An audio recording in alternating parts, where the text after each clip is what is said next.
What is the one thing the vast majority of data professionals say takes up most of their time while simultaneously being among the least discussed topics in the data sphere? That's right, data cleaning. And in this video, we will be looking at what data cleaning actually is, going over a few notes on best practices, and then we're going to jump in and get some actual hands-on data cleaning experience together, and that's all coming up right now. You just got to analyze stuff. What is up, and welcome to this second video in the Excel for Analytics project series. My name is Matt Bratton, founder of tmbanalytics.com, your analytics career headquarters, back with another video. And in this one, we're going to be doing some real data cleaning using a source file that you can download at either of the two links that I've provided in the description if you want to follow along, which I highly encourage you to do. And if you skipped that first video in this series, not to worry. You can definitely pick things up from here, but if you wanted to check out some of the Excel tips and tricks that I shared along with a walkthrough of me downloading the source file, I invite you to check that out at your leisure. All right, let's put first things first. What the heck is data cleaning? It's a fair question, and according to Wikipedia, who I tend to agree with on this, data cleansing or data cleaning is the process of detecting and correcting or removing corrupt, inaccurate records from a record set, table, or database. And it refers to identifying incomplete, incorrect, inaccurate, or irrelevant parts of the data and then replacing, modifying, deleting the dirty or coarse data. Data cleansing may be performed interactively with data wrangling tools or as batch processing through scripting. Notice the mention of data wrangling here, which quite frankly, I find to actually be a more rewarding component in the cleaning process, and that is defined likewise by Wikipedia as the process of transforming and mapping data from one raw data form into another format with the intent of making it more appropriate and valuable for a variety of downstream purposes such as analytics. The goal of data wrangling is to assure quality and useful data, all right?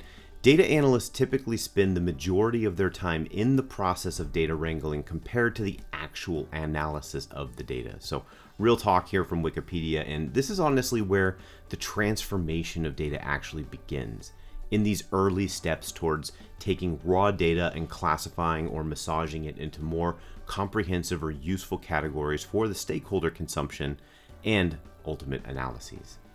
You still with me? This is all going to make a lot more sense as we get into the actual example. So what the heck? How about we go ahead and fire up the source file, and if you haven't done so already, go ahead and do that now, and let's get this dog and pony show on the road. All right, so we're in it. We're in the file right now. So the first thing that I typically like to do when I receive a data file, it's more habitual. I'm not actually going to declare this any sort of best practice. This is just something that I do in an effort to make sure that I have memorialized the beginning of the process and what could turn into an iterative process, which a lot of analyses actually are. So what is this mystery thing? I'm going to save this file under a different name. That's it. So first, I'm going to go up and locate my mouse, wherever the heck that is on the screen, because I don't like that guy. And I'm going to go File, Save As, and I'm going to give it a new name. We're going to call this Volume by Region Data Request V1. Enter. We've got it saved. Now, there's a variety of reasons why you may or may not want to do this. I choose to do this because it's sort of the first step in a process where I'm going to be iterating, and if anything happens to the file or if there's any point in time where I need to ship something and I need to have a reference for what version I was on, I do it as a habit as the very first step. Why is this important in the data cleaning process? Because clean data requires some form of documentation, some form of, there should be a process to it, right? It may not be super formal, as you're probably going to see as I work through this. There's some level of intuition, there's some level of just going with the flow. But in general, the parts that you can structure, you should start to build fences around the process so that at least you know what it looks like at the beginning, middle, and end. So this is the beginning. This is the first thing that I'm doing. Then I want to get familiar with the file. So I'm going to take a look. I see that I've got my request here. This is probably not a realistic thing. Usually when you get a request, it's going to be in an email. but because I didn't want to be jumping between email and whatever, I just dropped the email, the request, in the first tab of this spreadsheet. And again, just as a recap from the first video, I went through a lot of shortcuts on navigation and a few other things within Excel. I'm going to be doing those a lot while we're here, so it may seem like I'm moving fast. If you haven't watched that video, I highly encourage you to go back and check that out. But I will also be saying what I'm hitting on the keyboard when I'm doing it. So for the most part, you should actually be able to know what it is that I'm doing. And when possible, in the editing phase, I'll be throwing up those keys on the screen as well. So we're going to circle back to the email, but first thing that the next thing in this process that I want to do is something that I also have a habit of. This may not be practical if you've got massive data sets. I think the idea of like big data and massive data sets, it's not the exception. It's a lot less common than I think people might believe. I've been in situations where I'm downloading files that are 600, 700,000 rows of data. Most of the time, that's not the case. Most of the time, you've got a couple thousand, 20, 30,000, maybe 100, 200,000, but that's not as common depending on what you're doing. And I think the more advanced you get, the more involved you are in requesting the data. That's where Excel starts to be, you have to ask yourself the question, is Excel the right tool for this job? Yes or no? It may not be. You may need to tighten up your query that's actually extracting the data before you get it to this point, right? If it's overwhelming your system, you need to clean up that query. But that is not what we're talking about here. What we're talking about here is what we can do within Excel. So the reason that I bring that up is that a lot of the questions I've gotten as I'm working through this process is, why are you using Excel? Well, most companies use Excel in some form or fashion. This is a part of life for a lot of people. Are there better tools for the job? Maybe. I'm not saying yes, because I don't know what job you're trying to perform. The job you're trying to perform is an important part of the process that you need to consider. And for our purposes here, we're going to be doing our cleaning in Excel. Now, off my soapbox and onto the next step that I was just talking about. So there's two other tabs here, this EXT gibberish tab. I'm going to go control page down. You can see this is a data set. I just kind of want to take a look at it. I see that it's control down arrow. We got 908 rows of data. We've got headers with CL ID, client ID. We've got a date and a volume. Volume has got this little green guy here on the top, which tells me that there's something wonky about these. And I just by looking at it, seeing that they're left aligned, I know this is formatted as text, which is a problem. We'll have to clean that up. Also, these dates are all wrapped and it looks weird. They're probably also text. Shh. Control page down. We've got this sheet 3. Which will make more sense when we go back and read the email, but this is CL ID, client ID. Looks like it's formatted differently than on the other tab. I'm gonna go control page up. Yep, this one's only got, looks like 7 characters, 2 alpha, and then 5 numeric. And then over here, we've got the C dash with the 2. So we're just taking it all in. We're looking at what we've got. Then we got this GO ID. GO 1001, 1003, 4, 2. So we see that there's some interesting stuff going on there. And that's it. That's all the data that we've got. Okay. When I'm going to go control down again. So we got 54 rows. Okay. We're not dealing with a lot of data here. Full stop.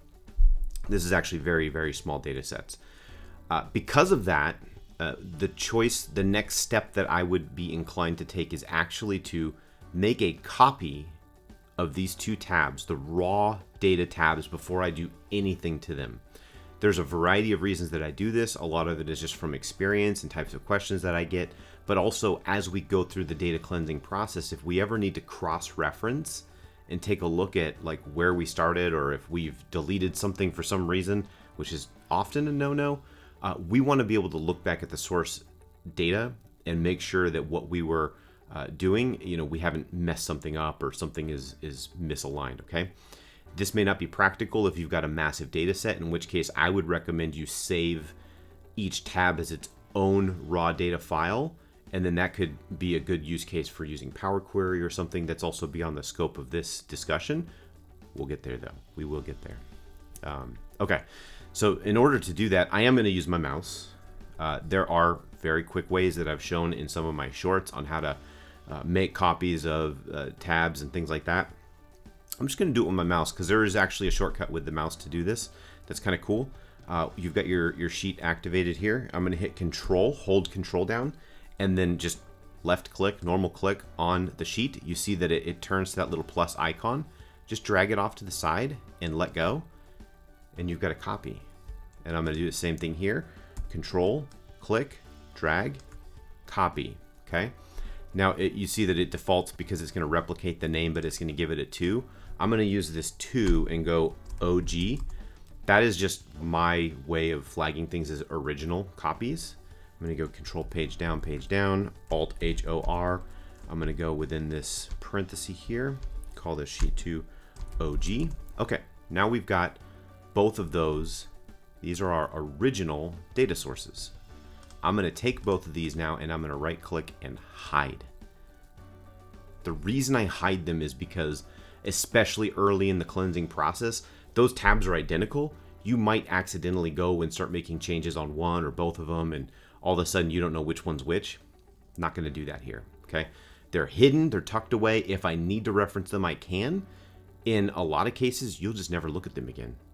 Could be, but they're there just in case. Those are my backups. Now, the naming convention is obviously generally unhelpful. So sheet 3, I can tell by looking at this that this is, escape.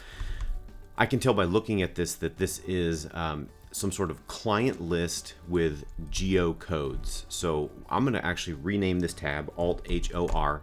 I'm going to call this geo data.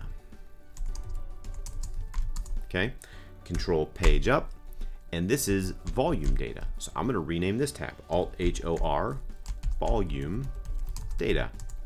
Ta-da. Now, before I even start the cleaning process, so let's look at what we've done so far. We've saved as, we've got a new version 1 that we're working on. It's a descriptive title, volume by region data request, okay? So if you're ever searching for this, you could use keywords region, volume, data request, any of those things, and it's going to come up. First version, and we've memorialized the raw data by making copies, calling them OG, hiding them. Now we've renamed the tab names. So we're already on the way to cleaning here. So I'm going to go Control page up. Let's look at the request, shall we? All right. Now I'm going to read this, and I'll make little offhand comments as I'm reading it, but this is intended to be realistic, okay? I obviously wrote this, but it is super common to get a request like this from a manager or from somebody who you're working with. But it goes, hey, the board, keyword there, the board, is asking to see how volume looked in Q2, second quarter. I got some data attached, but didn't have a chance to pull anything together and was hoping you could take a stab at it. I think they just want to see Q2 2021 volume by region and wanted to know if everything was looking good. This is a totally loaded statement, and again, you may be wondering why this is being discussed in a cleaning video, but it is super, like, one of the first steps in any process is to make sure that you understand what is being asked of you. If you have questions, you should ask them up front, and you should compile them all into one list so that you're not like constantly going back to the well. You need to go through and make sure that you understand what's being asked, and then you go back with your questions. In this instance, there's sort of a question behind the question, and this is also something that you should train yourself to do. It's never really done with like malintent or with, trying to play games or tricks. A lot of times people don't necessarily know what they're looking for. They just have their spidey sense tingling. They know something's not right, and they want you to look into it. That's what feeds a lot of analytical work, okay? Is this sense that something's not right and they want it to be investigated. So they'll ask for something that they kind of think is going to get them there, and then you have to read between the lines and make sure that you understand what they're actually going after. So just with those first two couple lines, it says, the board's asking about Q2, and they want to make sure everything's looking good by region. Okay, sounds simple. But when you say you want to make sure everything's looking good, That right there tells me that we need more than Q2 data. The reason it tells me that we need more than Q2 data is because how do you know, looking at a single quarter's worth of data in a vacuum, that it's good? You don't. That's a big component of analytics, is comparatives, is relativity, is comparing something relative to something else. That's why ratios and other things like that are so valuable, because you can hold certain things constant, hold certain relationships in accordance with one another, and see what comes out of it, if anything. So this is a situation where they're asking about Q2, but really they want to know how is Q2 compare to a broader set. Okay, keep going. I think this file has what you need. I don't remember all the region codes. I know NAM, North America market, North America, ends in 1. EMEA, which is Europe, Middle East, and Asia, or Africa, ends in 3. APAC, the Asia Pacific, and LATAM, Latin America, are 2 and 4, but I don't remember which is which. I do know that LATAM has the lowest volume, so go ahead and assign that to whichever comes out lowest. I appreciate your help. Oh, so kind, so polite. Okay. Lots of good information here, but basically what they're saying is, hey, you've got volume data and you've got region codes, and I need to know how Q2 is looking. Is it looking okay by region? And oh, by the way, I don't actually know what all the region code assignments are, so here's how I'm going to help you figure it out. Here's 2 of them, there's 2 remaining, and 1 of them is lower than the other. Ba-boom, okay? So there's a few things that we need to do to get started. To our objective in this video at this point, the cleaning process to get things prepared for analysis and exploration, is I want to come away from this with a clean data set that has our region information, our timing information, so that we can coordinate by quarters, and just making sure that it looks good, that everything is concise and up to snuff. So let's get to it. Where do we begin? I'm going to go Control Page down and look again at this data set. Now, there's a few things that you can do that I would do just because I'm looking at this and I'm like, this doesn't look good. It doesn't look good. So I'm just going to do a couple of very fast aesthetic things. So I'm going to hit Control A. The whole tab is suspect, and I'm going to go Alt-H-W, which is going to wrap or unwrap. I saw that things were wrapped because they were, the cell widths or heights were all jacked up. So that unwrapped. Now I'm going to hit Alt-H-O-I. That does autofit to the widest cell in the structures in the columns. Already starting to look better. Okay, cool. Now I'm going to hit Ctrl+T. That is going to create a table, create a data table. I'm going to hit Enter because I do have headers. And then I'm going to name this table. I'm going to hit Alt-J-T-A. That's going to go to the table name field. And I'm going to call this volume by client. Because we've got this client ID, we've got this date, and we've got volume. That makes sense to me. Now let's take a look at this. We've got our client IDs. I'm just going to give you a little note. You should never make an assumption like this unless you know your ERP system, or you know the system where the data came out of does things a certain way. But this is not uncommon, where you'll have a system that outputs data and it sort of groups things. You'll see this on bank statements. You'll see this on ERP exports, stuff like that, where it'll have just the very top row where this client data exists, and then the client isn't going to be populated on every row. Rather, it's just going to have all the inputs for that client until it gets to the next client, and then it's going to continue down that process. So you see we got client 1 here, another client, blanks, blanks, blanks, client, blanks, blanks, blanks, client, and we've got all the dates and volumes associated with that. I want to fill in those blanks, and I want to do it quickly.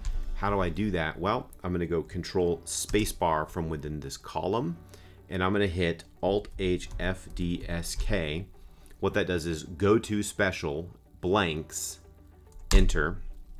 Now what's happened is all of the blank cells in that column are now selected. They're activated.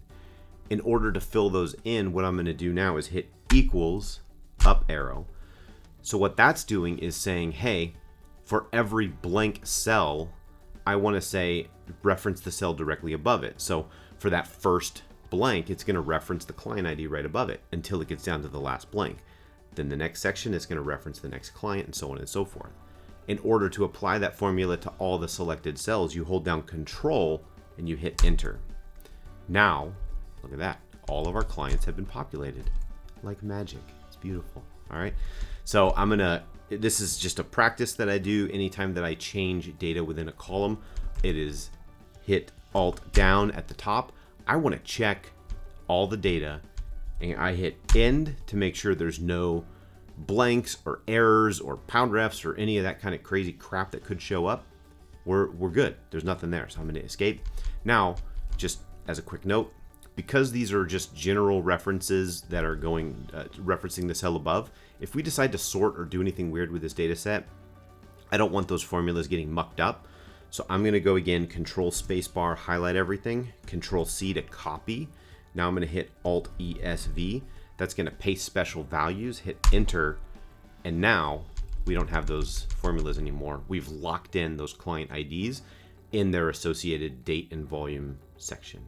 Feeling good. That is rocking and rolling. Now, let's confirm or reject my suspicion here that these are not in fact dates, that they are text. And I'm going to hit Alt down. Now, if you understand the way that dates behave in Excel, you would know that they would immediately be grouped when you view them in this way. Those are not grouped, obviously. They are all individual entries. That means that these are in fact text. There's a couple ways that you can very quickly fix something like this. I'm going to show you two of those ways. I'm going to go Control Spacebar, Control C, copy. I'm going to bring it over here because this will be just my example. Alt ESV. That's paste values. And you've got all these guys here. There's one way that a lot of people will clean something like this up. And in order to fix something like this, where it's actually formatted properly, but the entry, it's text, a lot of people like to do this where you Control Spacebar, you highlight everything, and then you do Control H to find and replace, and you're going to replace the dash with a dash. You're just replacing it with itself. It should cause no change to anything, but it at least goes in and performs an action. So you hit tab, replace all, enter, and all done. 1800 replacements, escape, Alt HOI, whoops, Alt HOI. You can see these guys, oops. You can see they're all now right aligned. The leading zero is gone. These are now dates, okay? Just to confirm, date, I'm gonna hit Control Shift down, Alt HSF. That's gonna sort and filter. I'm gonna hit Alt down here, and you can see now that the years are grouped. These are dates. We've got dates. We're feeling good. Okay. Escape, but I don't need that.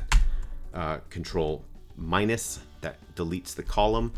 I'm gonna fix this a different way in my data set, and I'm gonna do that by going Control Spacebar, Alt AEF, and it's clean. It's done. That was super fast. But what I'm actually doing there is activating text to column. So you go Alt A, it says data tab, E, it's the text to column wizard. If all you do is hit F, it's going to immediately finish without actually doing anything. So you hit F, and what that actually does is, like, still it looks at every cell and it activates it, and then you're all set. It takes you where you need to go. Okay. So I feel good about that. I'm happy with what it did. I'm gonna double check, Alt down, and we've got dates. Okay, so what's next? We've got our volume numbers here. Now, very obviously it's got the green arrow, and you've got this little alert. You can click on the alert and it's gonna tell you something about it. It's gonna say, hey, numbers stored as text. That confirms our suspicion. So there's a handful of ways now that we could fix that also.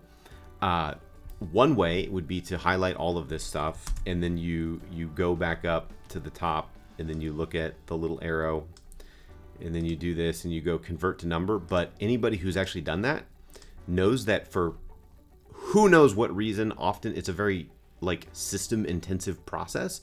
for no good reason. Like, I don't know what process it goes through to actually execute that. Maybe certain versions of Excel do it better than others. I've got a new version. My laptop is a developer laptop. It's got a lot of memory. I don't know why it goes slow, but I just don't do that. I've learned not to do that, okay? I'm going to do the same trick I did on the dates, and I'm going to use text to column. So I'm going to hit Control Spacebar, Alt A E F, and we're in business. You see down at the bottom, it's got sum, count, average. It wouldn't be able to do that if it was text. So we know that this has been fixed. And again, I'm going to go here. I'm going to look down, make sure that we don't have any blanks. We don't have anything wonky going on. I'm feeling good, warm and fuzzy. And for kicks, I'm going to reformat this. I'm going to go Control Spacebar, Alt HK, Alt H9, Alt H9, get rid of the zeros, and we've got commas now, at least in the numbers. Okay. Cool. Our volume data is starting to look like real, actual, clean data. Don't you like that? So I'm going to hit Control Page Down. Let's give a little treatment to our geo data here. Now, I'm going to hit Control A, Alt HW, Alt HOI.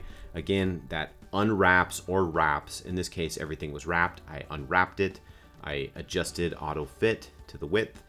And now we've got some semblance of structured data.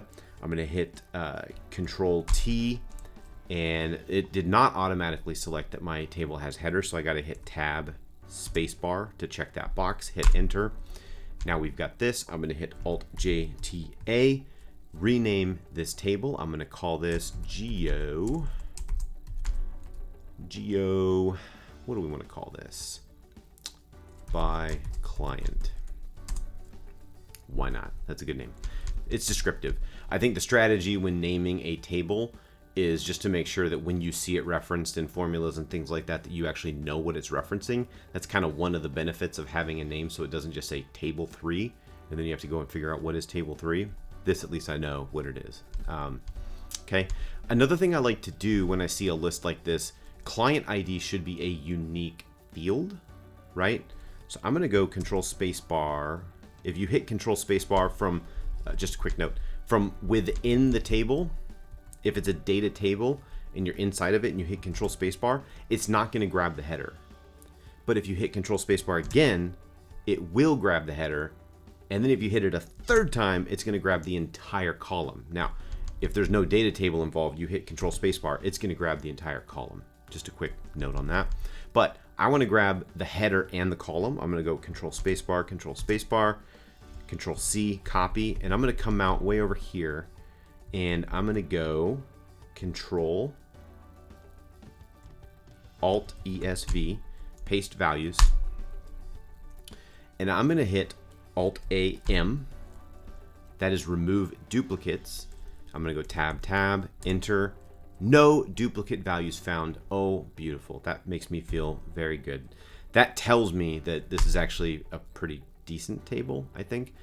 That's just something that I like to check. If you've got something that should not have duplicate values, make sure it doesn't have duplicate values, because that'll be a big pain in the butt if you come to realize that there's multiple similar values. Okay, let's do the same thing for the geo ID. I'm gonna 2 times Control Spacebar, Control C, come way over here, Alt ESV, enter, Alt AM, tab, enter. 49 duplicate values found, 5 unique values remain, enter, OK. Geo ID 1324. That is what we expected. If you go back, Control page up, our email says that there's NAM, EMEA, APAC, and LATAM. NAM ends in 1, EMEA ends in 3, and APAC and LATAM are 2 and 4, and the one that has the least volume is the one that is LATAM. So that's what we got to do right now. Now, before I go any farther, something that I actually haven't mentioned yet, and it's kind of shocking because of my own habits, which is don't forget to save. While you're working through this process, don't forget to save. So I'm going to hit Control S just to give ourselves a little cushion here. Make sure that we are in fact saving. Control S, save. Okay. Now, the whole thing with the version control, by the way, that is to be used at your discretion. I'm usually pretty liberal about adding in new versions like all the time, but I only do it when there's like a big structural change to the file. If all I've done is, made a couple of additional columns in a table, I'm not going to save a new version. I'm just going to save the file. Okay. If you do something big that could completely muck things up, you might want to save a new version just because you know that there's an actual like new thing happening in the file. Just a quick note on that. We're on a quest. We are going to figure out what these region codes are all about. So I'm going to go control page down, and we know based on what we've been told that we're going to create a new table. We're going to create a table specifically for these geo codes. And I'm going to go right here. The one that ends in 1 is NAM. The one that ends in 3 is EMEA. These two are either LATAM or APAC. I'm going to come up here and I'm going to call this geo name. I'm going to hit Ctrl+T. I'm going to go tab spacebar because this table has headers. I'm going to hit enter. I'm going to hit Alt+J+T+A. I'm going to name this table geo names. Enter. We've got to figure this thing out. This is part of the cleaning process. This is part of the wrangling process here, where I need to be able to identify all of the geo IDs before I'm able to do anything, right? I have to assign a value to all of these guys. So there's a couple things that we need to do. So ideally, this client ID, I'm going to match to some sort of, I need to match this volume data by client to these, I don't know what I just did, to these geo data codes, okay? Now, we noted when we first reviewed this file that these client IDs are not the same as these client IDs. Just for funsies, I'm going to add a column here called len, and I'm going to get the length of this client ID field equals len, tab, over, enter, and that's going to tell me the length of all the client IDs. Sometimes you've got an ID field that is not consistent, so this is important to check. Alt down. Only thing that exists is a 7, so I feel good knowing that all of our client IDs are 7 digits. Now, let's go control page down to the geo data, and I'm going to do the same thing here. I'm going to go len equals len for the client ID, enter, and we see a bunch of 9s. Let's go alt down. They're all 9. Okay, I feel good about the consistency here. That makes me feel comfortable. What I want to do, so there's 2 ways that you can do this. Pick your poison. I am going to extract from this client ID what the client ID should be. I am not, control page up, I am not going to take this and add a CL dash to it. You could do that if you wanted. I'm not going to do that. Control page down, geodata. So how do I extract this? You can do it a variety of ways. I'm going to show you 2. So one is going to be using a mid formula. One's going to be doing a right formula. The right formula, you need to have a bunch of checks in place to make sure that what you're actually grabbing is in fact what you want to grab. There's ways you can do this really sophisticated, like we got lucky here because the lengths are consistent. These are all boxes that you got to check before you go down the rabbit hole of doing this crap. But for mid, it's going to be a lot simpler, right? So I'm going to go equals mid. What mid does is it's going to grab something from somewhere within a text string. Well, we know that what we want to extract is from this. I want to start on number 3 because C is 1, dash is 2. The next C is number 3. I'm going to go 3. And then the number of characters, if you know you're going to the end of the string, you could put a 99 here. I'm going to put 7 because that's how long I know that this character is. And I'm going to close paren. I'm going to hit enter. And bada boom, we've got our client IDs. Now I can use this to match or index or look up or do any of that kind of stuff to the volume data. Using the right formula, I'm going to go equals right, tab, over. So we're going to grab the right part of this text string, and I want to grab 7 characters. Close paren, enter. and we've got all the same IDs. And just to make funsies sure, I'm going to go test. I love just throwing out test columns. You can always delete them if you don't need them. But if you ever have a column that you've like applied a different approach to getting something and you want to make sure that they're equal, test them. See if they're equal. Enter. True. Come up here. Alt down. True. Everything is true. They all match. We feel good about life. We're feeling happy. This data is getting cleaner by the minute, even if we're adding stuff. Okay. So what have we just done? We have just appended this table that has the geo IDs with this client ID. Now, in theory, I can grab my client ID from this list using XLOOKUP or index match. I can't use VLOOKUP because of where these lists they exist. They're on the right of this thing. One of the shortfalls of VLOOKUP. I can solve that by making adjustments, but I'm not going to use VLOOKUP here. Okay. Now, what am I going to? So there's a couple things. I can choose my own adventure here. I can choose to be more complicated or less complicated. When you have options to be less complicated, do it. Okay. If you get like this wild hair to do a bunch of crazy nested formulas and stuff, Godspeed, go do it. I have found over the course of my career that while those can be fun to try to troubleshoot, you could also just break it up into pieces and solve each piece independently and have a very clear thought process, and nobody has to go in and decipher these god-awful formulas. Pick your poison. It's up to you. I err on the side of not, and so the reason I bring that up is that I could go control page up on this table and do a lookup of a lookup to extract the region ID or the region name. I'm not going to do that. I'm going to make it one step easier.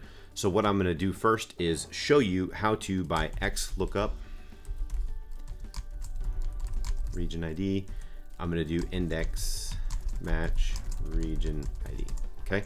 I'm going to show you two different flavors, Alt-HOI, for doing this. We're going to use XLOOKUP to grab our region ID equals XLOOKUP. I am looking up this value, comma, control page down from, choose your column, doesn't matter, we've already identified that they're the same. I'm going to use the mid, control spacebar, and what do I want to retrieve? I want to retrieve the geo ID. Control spacebar, enter. We've now applied our region ID using XLOOKUP to each of these client IDs. Now, what do? We check Alt down. We've got all four geocodes represented. There's no errors. I feel awesome about life. We're going to use index match now. Equals index. The index is what are we pulling back? Okay. Well, I want to pull back the region ID or the geocode. So I'm going to go, we've got our control page down, come here on the geo ID, control spacebar. So geo by client, geo ID, comma, match. What am I matching? Now I've got to go back to that table, control page up. I am matching this client ID, comma, in, let's use the right formula this time, control spacebar, in the right, and I want it to be an exact match, 0, close paren, enter. We've now used index match. So we've gotten, using two different methods, the geo ID for each of these guys. What we can do now is figure out what those geo IDs actually are. So now I'm getting excited. So control page down. We're going to go back up to this table that we've created, and I'm going to go ahead and add a column. We're going to call it volume. We're going to use a SUMIFS. I never use SUMIF, singular. People call it SUMIF or SUMIF or SUMIFS. I don't know what the proper thing is. I don't really care. I call it SUMIFS. Okay.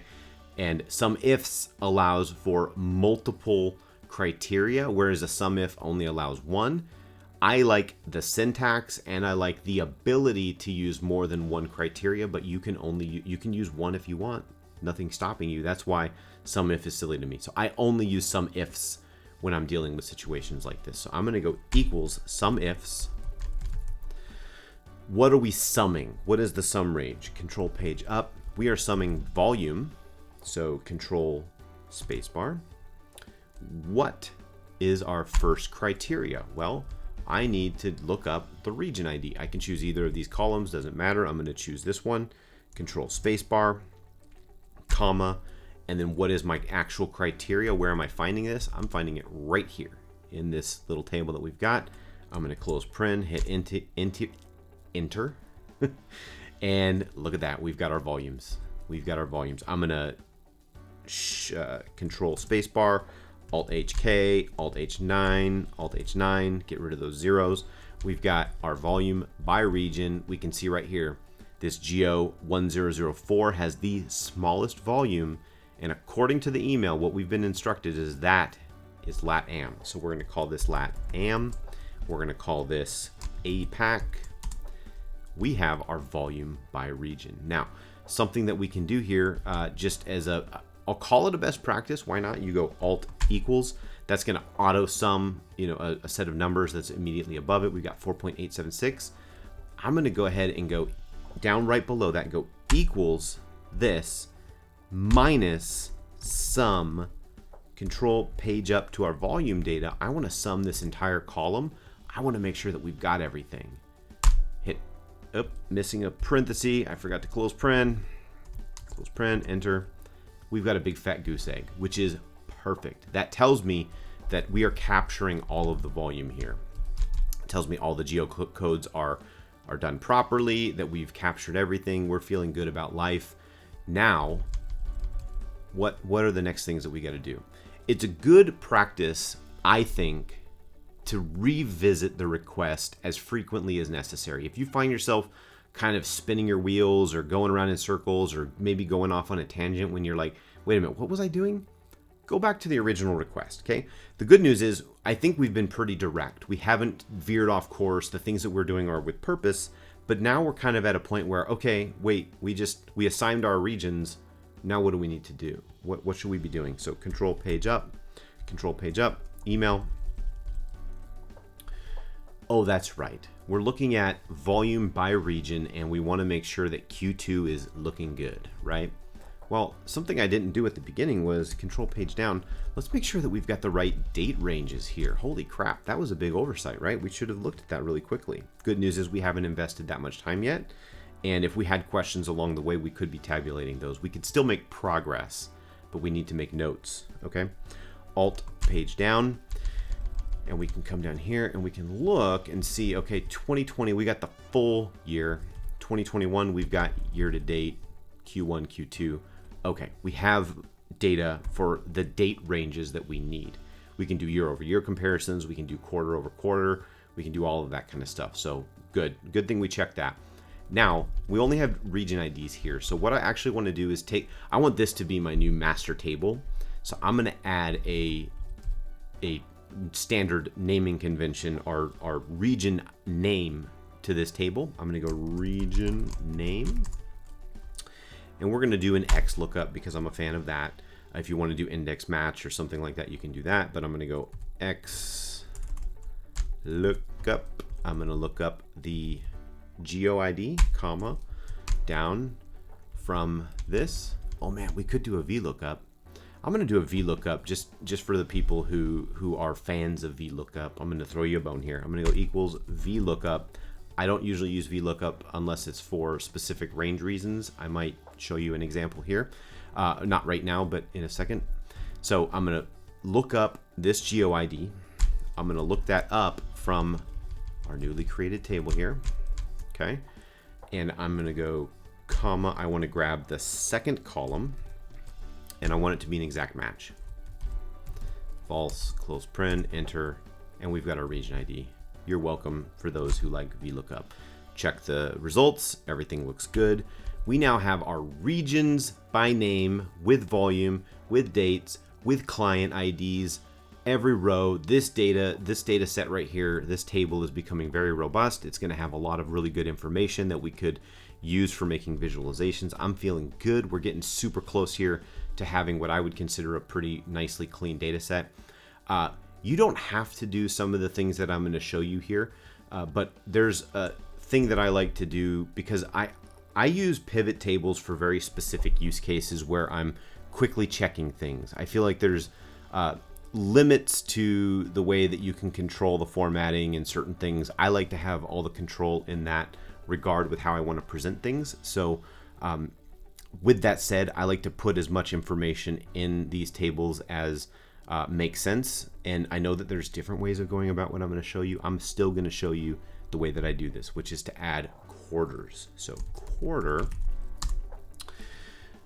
Okay, there's this fun thing that you can do to add the quarter to a date. Yes, you can do it using text and a few other things, but I'm going to do it going equals, quote, Q, quote, and I'm going to go round up month, choose the date that I'm going to extract the month from. So this entry here, it's March, so it's going to be a 3, date, month, divided by 3, okay? And we're going to round to 0 digits. Now I'm going to go and again, space, and again, year from that same date. And I'm going to go enter. The formula's missing and open. Oh my goodness. I need to close the date. I keep forgetting to close parens. Enter. So what that's doing is saying like, hey, choose the month, divide it by 3, and round it up. So if it's a 1 divided by 3, that's going to be 1/3.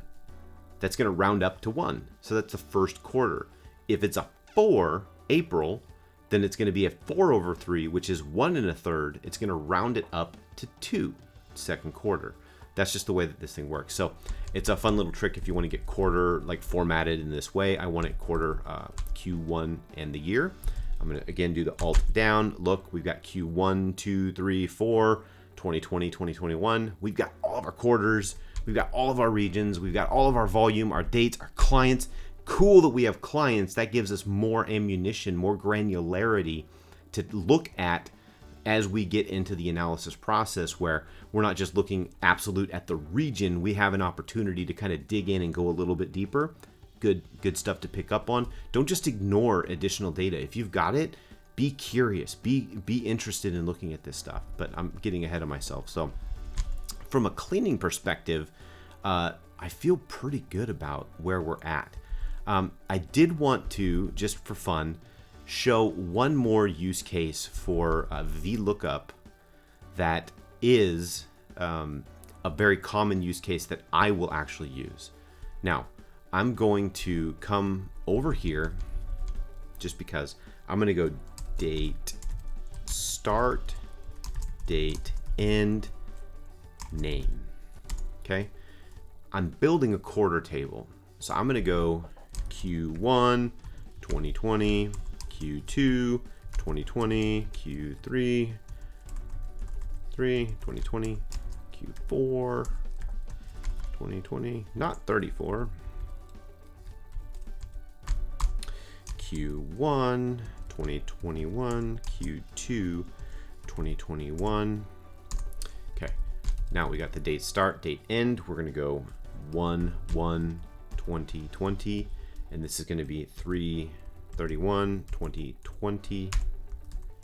This is going to be equals this plus 1. I'm going to drag this down. This Q2 2020 ends on 5/31/2020. No, it doesn't. It ends on 6/30/2020. Q3 ends on 9/30/2020. Q4 ends 12/31/2020. And then this one ends on 3/31/2021. And then this one ends on 6/30/2021. Okay, I'm going to turn this into a table. Ctrl+T, enter. We now have a table that has ranges that apply to a specific thing, right? You can do some big, nasty, horrible, terrifying nested if statements to try to extract the quarter based on a range of dates. Or you can use a VLOOKUP with an approximate match. This is something I really like to do to bucket certain categories. So I'm going to go quarter by VLOOKUP. Now, what we're going to do is go equals VLOOKUP, pick our date, comma. we're going to find that date in this table. Whoops. Okay. Oh no, we lost it. Equals VLOOKUP. The date, comma, in this table. Okay. We haven't named the table. That's why it's got a crappy name. Comma. We're going to index the third column, 3. And we're not going to do an exact match. We're going to do an approximate match. True. Okay. I'm going to close parenthesis and I'm going to hit enter. And poof! Look at that. It took the date, figured out where it fits within that range, and then it's going to grab the correct quarter. Isn't that special? Isn't that cool? I love doing this when you're looking at like volume. We could do something like that where we're looking at our volumes, where we go alt down. We've got a range from 26 all the way up to 40,000. You can create buckets for your volume so you can categorize your clients. You can do all sorts of cool stuff with this. It is the best use case of a VLOOKUP that I like to use. Otherwise, I don't generally use it, but it really is something that's super helpful when you're creating these tiers. It's also good for pricing if you have a tier structure. Right there, good use case. Just for funsies, I'm going to rename this Alt-JTA because I hate having crappy named tables. I'm going to call this quarters. Enter. That works. All right. So now let's recap one more time. Control page up. I'm going to look at this email. Hey, the board's asking. They want to know how we're looking in Q2. We've got our region codes, Q2 by region. Can you let me know how it is that we're doing? Is basically what's being asked. And what we've done is we've taken, I'm going to go unhide now those data, the tabs that we started with. Unhide.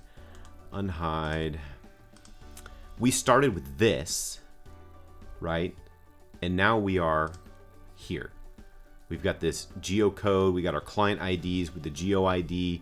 We know what the actual client ID looks like on the volume table. We've tested them, and then that turned into this little table here. If we wanted to, we could also apply. In fact, I might just do this just for fun also. We're going to go region equals. I'm going to do another VLOOKUP because I'm just going to beat it to death. I'm going to look up the geo ID, comma, over here,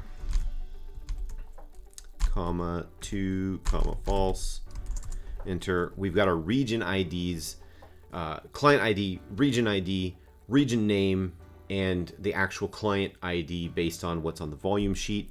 And then if we go control page down, this was what we started out with the volume tab.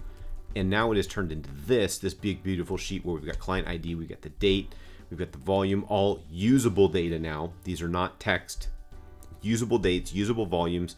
We've got the region ID multiple ways, our region name, we've got our quarters multiple ways. We're feeling good about life. So now what we can do is we can take this data and we can start slicing and dicing and looking at it and blowing it out and showing by region, by quarter, even by client, how much volume was being done. And we can blow that out on a timeline and see how did Q2 look relative to everything else. How did the customers look relative to everything else during those time periods? We have the information. We're ready for the next step in this process. I'm excited. You should be excited. We've got big, beautiful, shiny, clean data, and we're ready for what comes next. But that's going to be in the next video. So check out that one when it drops. Thanks for watching.